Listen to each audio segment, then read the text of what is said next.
تو بات اصل میں دیکھیں اسٹرکچر کا ہے، امام تک کیوں نہیں پہنچ پائے لوگ تاریخ میں؟ ظاہراً اچھے بھی تھے، بہترین لوگ تھے،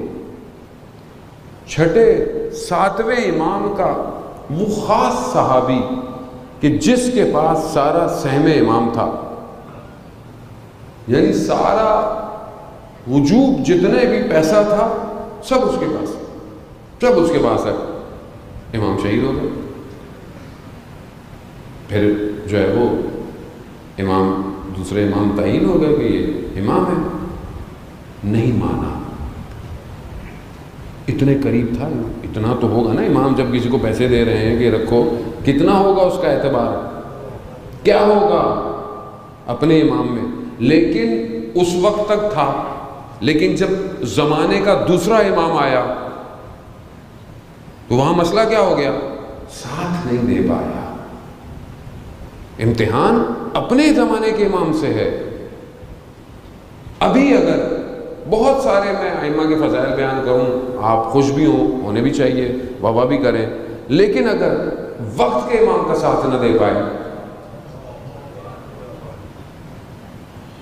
تو پھر کیا کہیں گے آپ؟ امام بھی یہی فرمائیں گے کہ میرے جد کے تو فضائل پہ تم واہ کرتے ہو، میرے لیے قدم نہیں بڑھایا جا رہا تم سے۔ مسئلہ اسٹرکچر کا ہے کہ ہم ذہنوں کی تیاری کیسے کر رہے ہیں، یعنی کیا ہم وہ ذہن بنا رہے ہیں کہ جن ذہنوں کے اندر اتنی طاقت ہو کہ اس پر الہام ہو اور وہ اپنے وقت کے امام کے لیے قدم آگے بڑھا سکیں؟ کیا ہم معاشرے کو اس نہج پہ لے کے جا رہے ہیں آہستہ آہستہ یا نہیں؟ یا ہمارے یہاں بالکل ذہن پہ کوئی کام نہیں ہو رہا؟ اصل تو یہ جتنا ارادہ مضبوط ہوگا اتنا عمل انجام ہوگا، کیونکہ جیسا آپ کا ارادہ ہے ویسی آپ کی شخصیت ہے۔